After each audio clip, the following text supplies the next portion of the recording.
ನಮಸ್ತೆ, ವಿಭಿನ್ನ ಸಲಹೆಗಳು ಚಾನಲ್ಗೆ ಸ್ವಾಗತ. ಇವಾಗಂತೂ ಗ್ಯಾಸ್ನ ಬೆಲೆ ದಿನದಿಂದ ದಿನಕ್ಕೆ ಏರ್ತಾನೆ ಇದೆ. ಹೀಗಾಗಿ ಗ್ಯಾಸ್ ಯೂಸ್ ಮಾಡುವಾಗ ಬಹಳಷ್ಟು ಗ್ಯಾಸ್ ಉಳಿತಾಯ ಮಾಡಲು ನಾವು ಪ್ರಯತ್ನಿಸಬೇಕು.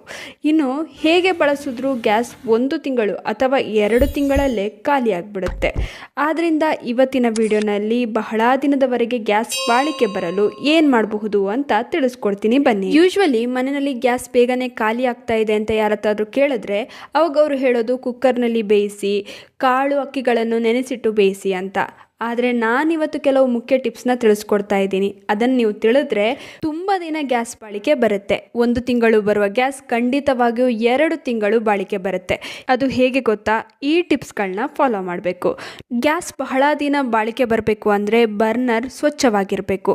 ಬರ್ನರ್ನಲ್ಲಿ ಹಳದಿ ಅಥವಾ ಕಿತ್ತಳೆ ಫ್ಲೇಮ್ ಬರ್ತಿದೆಯಾ ನೋಡಿ. ಒಂದು ವೇಳೆ ಬೆಂಕಿ ಈ ಬಣ್ಣದಲ್ಲಿ ಬರ್ತಾ ಇದ್ರೆ ಬರ್ನರ್ನಲ್ಲಿ ಸಮಸ್ಯೆ ಇದೆ ಅಂತ ಅರ್ಥ. ಇನ್ನು ಗ್ಯಾಸ್ ಬರ್ನರನ್ನು ಸರಿಯಾಗಿ ಕ್ಲೀನ್ ಮಾಡದೇ ಇದ್ದರೆ ಆಗ ಪೈಪ್ ಮುಖಾಂತರ ಗ್ಯಾಸ್ ಸರಿಯಾಗಿ ಬಾರದೆ ಬ್ಲಾಕ್ ಆಗುವ ಚಾನ್ಸಸ್ ಇರುತ್ತೆ.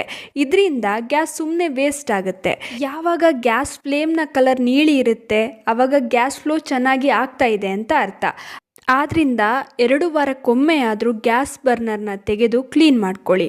ನಾನು ಸಿಂಪಲಾಗಿ ಗ್ಯಾಸ್ ಬರ್ನರ್ನ ಕ್ಲೀನ್ ಮಾಡೋದು ತೋರಿಸ್ತಾ ಇದ್ದೀನಿ ನೋಡಿ. ಒಂದು ಈ ರೀತಿಯ ಪ್ಲಾಸ್ಟಿಕ್ ಡಬ್ಬನ ತಗೊಳ್ಳಿ. ಇದರಲ್ಲಿ ಬರ್ನರ್ನ ಇಡಿ. ಇದರ ಮೇಲೆ ಈನೋ ಅಥವಾ ಅಡುಗೆ ಸೋಡಾನ ಹಾಕಿ. ನಂತರ ನಿಂಬೆಹಣ್ಣಿನ ರಸವನ್ನು ಹಿಂಡಿ. ಒಂದು ಫುಲ್ ನಿಂಬೆಹಣ್ಣಿನ ರಸವನ್ನು ಹಿಂಡ್ಕೊಳ್ಳಿ. ಒಂದು 10 ನಿಮಿಷ ಹಾಗೆ ಬಿಡಿ. 10 ನಿಮಿಷ ಆದಮೇಲೆ ಈ ರೀತಿ ಈ ನಿಂಬೆಹಣ್ಣಿನ ಸಿಪ್ಪೆಯಿಂದ ಉಜ್ಕೊಳ್ಳಿ. ನಂತರ ಪಾತ್ರೆ ತೊಳೆಯುವ ಸ್ಕ್ರಬ್ಬರ್ಗೆ ಪಾತ್ರೆ ತೊಳೆಯುವ ಲಿಕ್ವಿಡ್ ಅಥವಾ ಸೋಪ್ನ ತಗೊಂಡು ಅದರಿಂದ ಚೆನ್ನಾಗಿ ಉಜ್ಕೊಳ್ಬೇಕು. ಈ ರೀತಿ ಮಾಡೋದ್ರಿಂದ ಪೂರ್ತಿಯಾಗಿ ಬರ್ನರ್ ಕ್ಲೀನ್ ಆಗುತ್ತೆ. ಹೀಗೆ 2 ವಾರಕ್ಕೊಮ್ಮೆ ಕ್ಲೀನ್ ಮಾಡಿದ್ರೆ ಬರ್ನರ್ನಲ್ಲಿ ಗ್ಯಾಸ್ ಫ್ಲೋ ಚೆನ್ನಾಗಿ ಆಗುತ್ತೆ. ಪಾತ್ರೆಗಳನ್ನು ತೊಳೆದ ತಕ್ಷಣ ಗ್ಯಾಸ್ ಮೇಲೆ ಇಡಬೇಡಿ. ಕೆಲವರು ಕುಕ್ಕರ್ ಪಾತ್ರೆಗಳನ್ನು ತೊಳೆದು ನೇರವಾಗಿ ಗ್ಯಾಸ್ ಮೇಲೆ ಇಡ್ತಾರೆ. ಇದರಿಂದ ಪಾತ್ರೆಯಲ್ಲಿರುವ ನೀರಿನಾಂಶ ಹೋಗೋದಕ್ಕೆ ತುಂಬಾ ಗ್ಯಾಸ್ ವೇಸ್ಟ್ ಆಗುತ್ತೆ. ಅದರಿಂದ ಏನು ಮಾಡಬೇಕು, ಪಾತ್ರೆ ಒಣಗಿದ ನಂತರ ಪಾತ್ರೆಯನ್ನು ಇಡಬೇಕು. ಇಲ್ಲ ಅಂದರೆ ಪಾತ್ರೆ ಒದ್ದೆ ಇದ್ದರೆ ಅದನ್ನು ಒಂದು ಬಟ್ಟೆಯಿಂದ ಒರೆಸಿ ಇಡಿ. ಇದರಿಂದ ಗ್ಯಾಸ್ ವೇಸ್ಟ್ ಆಗೋದಿಲ್ಲ.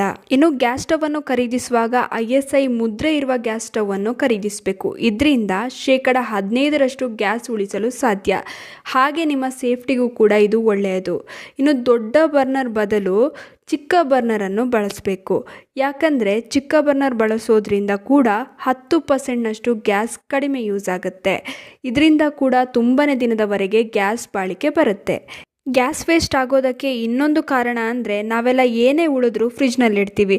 ಇಲ್ಲ ಅಂದರೆ ಕಬಾಬ್, ಫಿಶ್ನ ಮ್ಯಾರಿನೇಟ್ ಮಾಡೋದಕ್ಕೆ ಇಡ್ತೀವಿ ಅಥವಾ ದೋಸೆ ಹಿಟ್ಟನ್ನು ಇಟ್ಟಿರ್ತೀವಿ. ಈ ರೀತಿ ಏನಾದರೂ ನೀವು ಫ್ರಿಜ್ನಲ್ಲಿ ಇಟ್ಟಿದ್ರೆ ತಕ್ಷಣವೇ ಅದನ್ನು ಫ್ರಿಜ್ನಿಂದ ತೆಗೆದ ತಕ್ಷಣ ಫ್ರೈ ಮಾಡಬಾರ್ದು.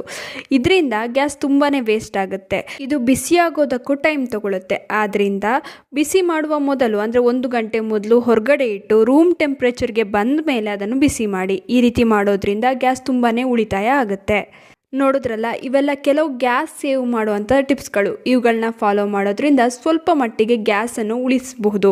ಇನ್ನು ಈ ವಿಡಿಯೋ ನಿಮ್ಮೆಲ್ಲರಿಗೂ ಇಷ್ಟವಾಗಿದ್ದಲ್ಲಿ ಲೈಕ್ ಮಾಡಿ, ಶೇರ್ ಮಾಡಿ, ನಿಮ್ಮ ಅನಿಸಿಕೆ ಅಭಿಪ್ರಾಯಗಳನ್ನು ಕಮೆಂಟ್ ಸೆಕ್ಷನಲ್ಲಿ ತಿಳಿಸಿ. ನೀವಿನ್ನು ವಿಭಿನ್ನ ಸಲಹೆಗಳು ಚಾನಲನ್ನು ಸಬ್ಸ್ಕ್ರೈಬ್ ಮಾಡ್ಕೊಂಡಿಲ್ಲ ಅಂದರೆ ದಯವಿಟ್ಟು ನಮ್ಮ ಚಾನಲನ್ನು ಸಬ್ಸ್ಕ್ರೈಬ್ ಮಾಡ್ಕೊಳ್ಳಿ.